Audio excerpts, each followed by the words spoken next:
this Paramount deal, and hopefully fighters can start getting together, being smart. The tension within the Ultimate Fighting Championship has reached a critical threshold. I don't feel jaded, but I'm like, I want 15 million for one fight too. Superstars including Israel Adesanya and Max Holloway are now openly challenging Dana White regarding fighter compensation, with additional athletes joining their cause.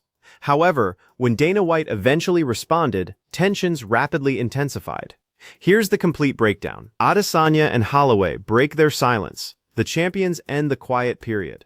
Israel Adesanya isn't a competitor who creates controversy without substance behind his words. The athlete maintains a 24-5 professional record, held the UFC middleweight championship twice, and secured a contract renewal in 2022 that positioned him among the promotion's highest compensated fighters. His estimated UFC career revenue ranges from $15 to $18.5 million, with individual bout earnings reaching $2 to $4 million for major events.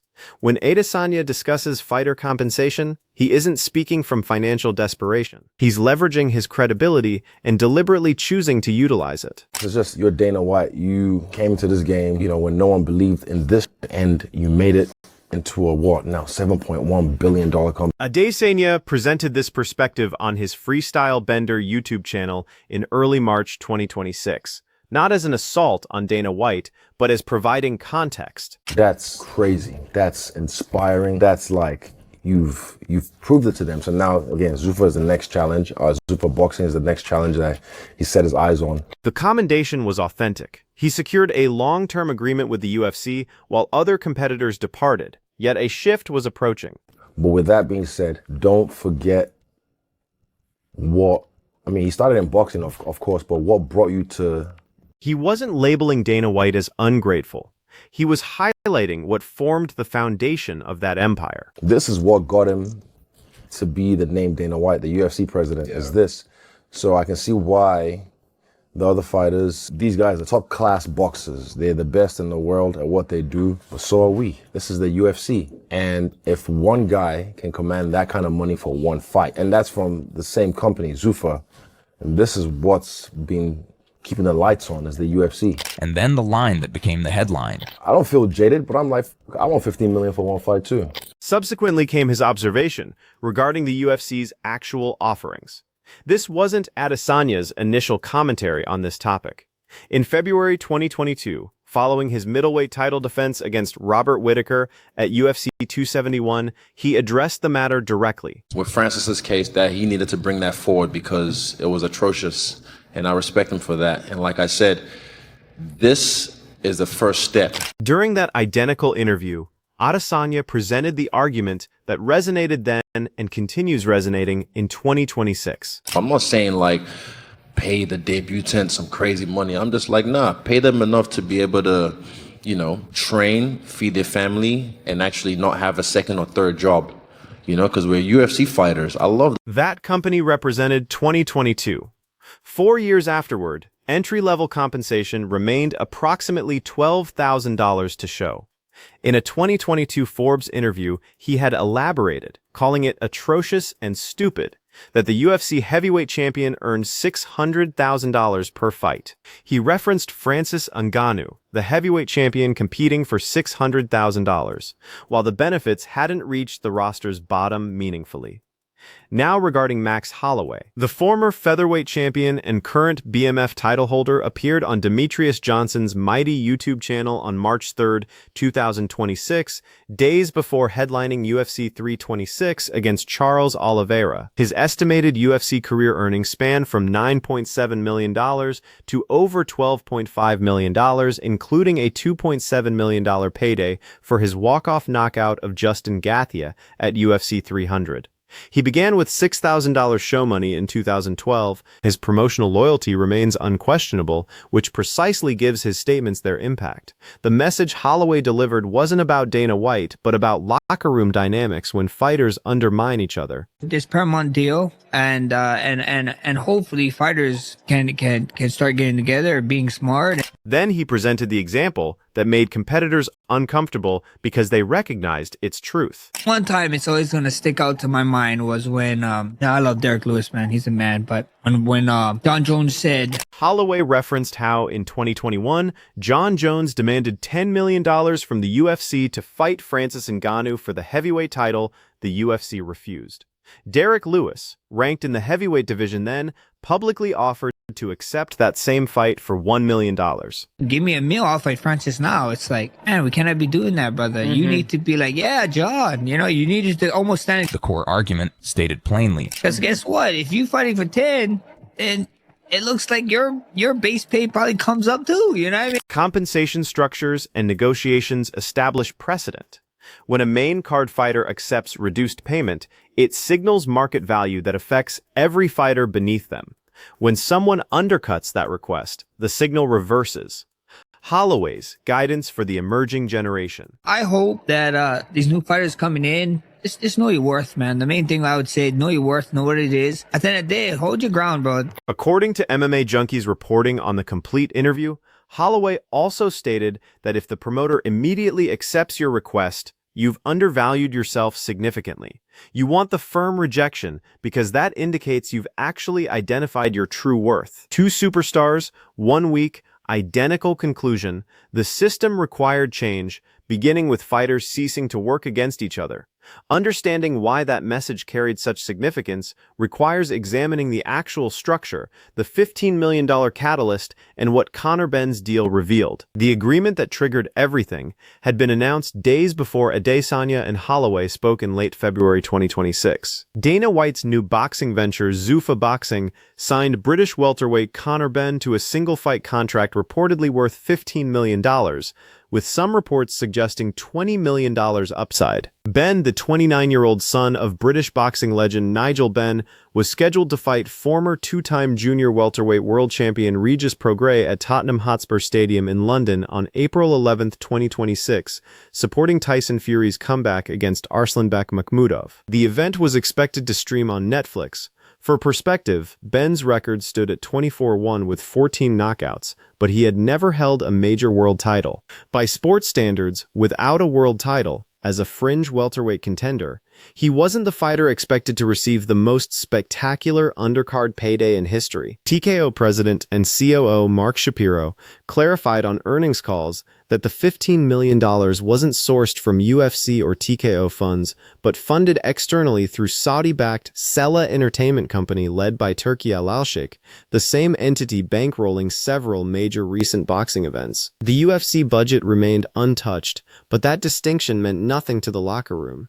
The issue wasn't accounting, but optics. The same individual controlling the UFC, the organization paying fighters $12,000 to show for debuts, had just allocated $15 million to a single boxer for one fight under the same Zuffa name. Sean O'Malley, the former UFC bantamweight champion, went public on February 24, 2026, saying he'd never heard of Benn and found it crazy how much UFC work he'd done to build his name and character as a star without making $15 million to fight. Welterweight contender Michael Venom Page called it hurtful, invoking Francis Ngannou directly as a heavyweight champion who was broke, representing stories they could easily fix. Demetrius Johnson framed the Benn deal on his YouTube channel as Dana White using Saudi-backed resources to poach a matchroom fighter and announce Zuffa Boxing's arrival, flexing against Eddie Hearn, which worked but not as White might have expected from his own locker room. The ex-post by Champion RDS aggregating Adesanya's reaction on March 4, 2026, received 685,000 views not just because of Adesanya's name, but because the reaction was measured. He wasn't screaming, but asking a question anyone could hear. If the man who built the UFC on these fighters' backs now pays a boxer $15 million for one fight under the same company name, what does that indicate about those fighters' worth to him? Understanding why fighters have minimal power to address this requires examining the underlying structure. The framework ensures UFC fighters possess almost no leverage. Adesanya and Holloway's reaction addresses something that isn't new, but results from a structure existing for over 2 decades, designed to keep fighters with virtually no leverage. So why are a lot of fighters complaining about pay? Well, let's take a look at why fighters' pay could be so low. First off, there's only 2 main organizations to fight for in the MMA game.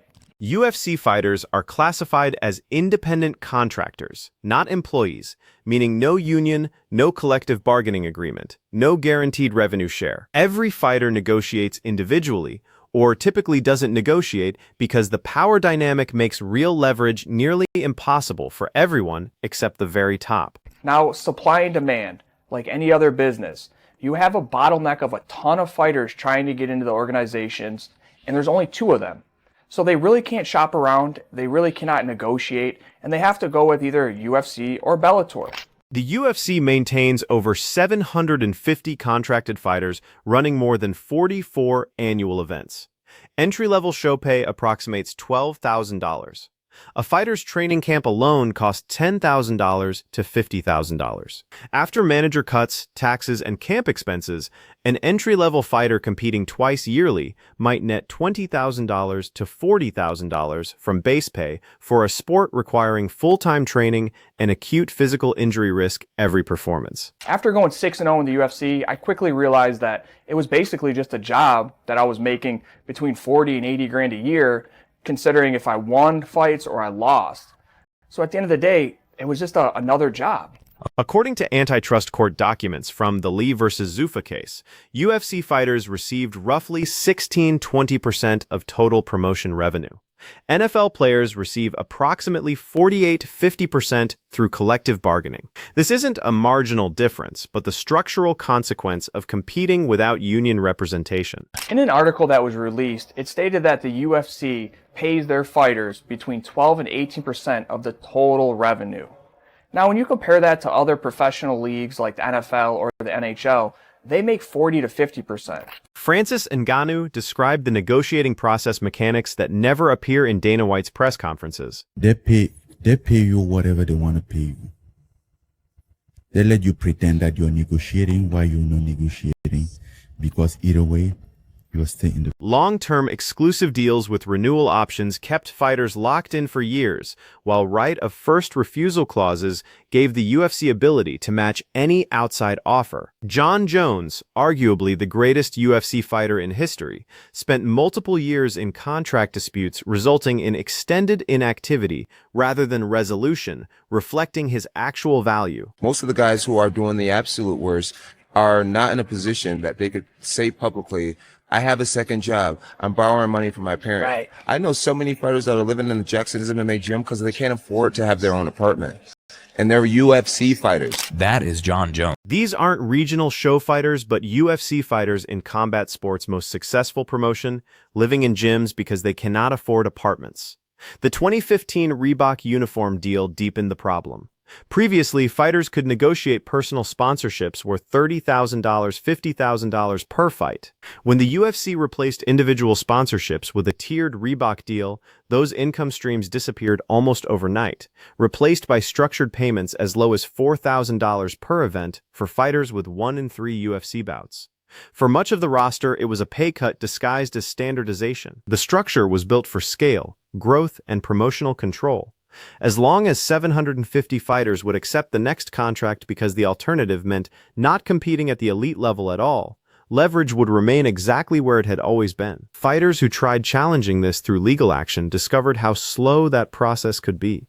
Do you make enough money? No, absolutely not. Do you make enough money? I mean, Absolutely not. I want you to meet the guy that goes, "Oh, I'm good. I make plenty of money. I don't need another dime." The lawsuit represents more than podcast complaints. In 2014 and 2015, current and former UFC fighters did something unprecedented in MMA by filing a federal antitrust class action lawsuit against the promotion.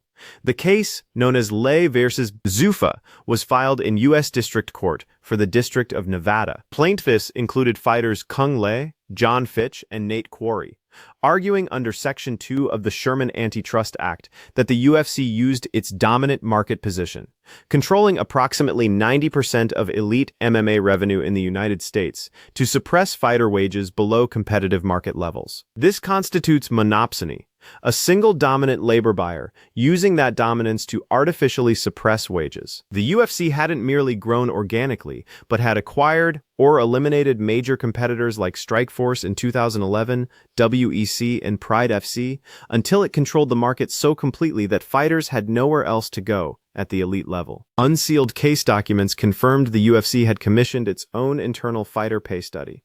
Economic experts for plaintiffs estimated total damages in the billions, with fighters receiving roughly 20% or less of revenue, far below competitive market production. The case took a decade to resolve. An initial $35 million settlement was rejected by Judge Richard Franklin Boulware II in July 2024 as inadequate. The UFC returned with $375 million, plus approximately $6.6 million in interest. Final approval came on February 6, 2025. After attorneys took approximately $126.7 million in fees and costs, roughly $251 million remained for distribution. The formula provided approximately 32.7% of a fighter's total class period compensation, plus $14,179 per fight. Anderson Silva received the highest individual payout at approximately $10.33 million. Around 35 fighters received more than $1 million. The median payout was roughly $86,000, with minimum approximately $15,000 to $16,000. An unprecedented 97% of eligible fighters, roughly 1,100 people, filed claims. That 97% figure alone reflects how broadly underpayment was felt across the roster. The settlement covered only December 2010 to June 2017. A second case, Johnson vs. Zuffa, covers 2017 to present and remains active. Fighters watching the Benn deal in 2026 have yet to see legal resolution for their period. Critically, the settlement didn't change the structure, with no mandated revenue share, union, or base pay floor tied to UFC revenue. The $375 million compensated for documented past suppression, not fixing the system that enabled it. The agreement included limits on some restrictive provisions, but the monopoly, independent contractor classification, and power imbalance all remained intact. Sean Strickland, speaking to Complex on February 21, 2026, the night of his UFC Houston main event win over Anthony Hernandez, stated plainly that regarding pay scale compared to any other sporting event, the UFC is the most messed up. Athlete pay versus UFC earnings has no argument. It's unfair and predatory. Asked about excitement over new doubled bonuses, he responded negatively, saying no one's getting paid more and you'd make more money at Walmart. The former middleweight champion targeted the structure, not just numbers. Dana White had an answer for all of it, the same one he's given for 20 years. We built a business model where they share. If you're the champion, you share in the pay-per-view revenue. You eat what you kill. Dana White maintains one consistent answer to the fighter pay question for over 2 decades without change. And if you don't like the way that it's run here, there's no barrier to entry. Start your own mixed martial arts organization and you pay the guys whatever you think you want to pay. Dana White has never pretended the UFC pays every fighter like a superstar. His argument remains that it shouldn't, can't, and attempting to would destroy the business. His core positions have stated consistently across more than 2 decades that UFC fighters are independent contractors in a high-risk, high-reward sport. The system rewards performance. Fighters who become draws, win titles, generate PPV buys, move up the pay scale. Those who don't. That's not exploitation in White's framing, but how markets work. In a 2022 GQ interview, he expressed this perspective. With boxing too, is that all guys are overpaid. And every time they put on a fight, it's a going out of business sale. You know what I mean? We're just trying to get as much money as we can from you guys, and then we're out of here, and we'll see you in 3 years. You can't build a league like that. You can't build a sport. You can't have 750 fighters under contract making money. Regarding fighters who feel they deserve more, he clearly stated it's never happening while he's there, believing these fighters get paid what they're supposed to earn. Champions become PPV revenue partners. Top draws receive PPV points. The model rewards performance rather than guaranteeing high salaries for fighters who haven't proven their drawing power. And if you don't like it, The way that it works is, there's a standard level of pay, depending on who you are and how you make it, how you climb up the ladder. So what happens is when you become a world champion, you become a partner. So when you got the belt, you share in the pay-per-view revenue. White's counter-argument to boxing comparisons has foundation. He isn't entirely wrong. Boxing's model has produced megastars and financial disasters equally. Promoters go bankrupt, fighters go unpaid. The UFC, by contrast, has run 44-plus annual events for years without major financial implosion. The economics of managing 750 contracted fighters are genuinely more complex than negotiating single-event deals for one boxer. For the elite, the system delivers. Conor McGregor earned tens of millions through PPV shares. Jon Jones receives multi-million-dollar guarantees. The UFC can create life-changing money for top performers. But fighters' questions aren't about the top, but the other 700. White's January 2026 bonus announcement was real. Performance of the Night and Fight of the Night awards both doubled to $100,000. A new $25,000 finish bonus was added, but as Adesanya said, that money isn't guaranteed. Justin Gaethje had collected 14 bonuses across his career, and the total still didn't reach $1 million. That represents the gap between what the bonus structure advertises and actually delivers. In August 2025, after the Paramount deal was announced, White promised the low-hanging fruit that's easy to answer. Bonuses are obviously increasing. He framed it as a rising tide. By early 2026, fighters had seen the tide. Bonuses were up. For most of the roster, base pay hadn't moved. What makes 2026 different isn't that fighters are angry. They've been angry throughout. What makes this moment different is who is speaking and what they're choosing to say despite their position. Adesanya has never called for a union. He praised Dana White in the same breath as his criticism. He signed a long-term deal in 2022.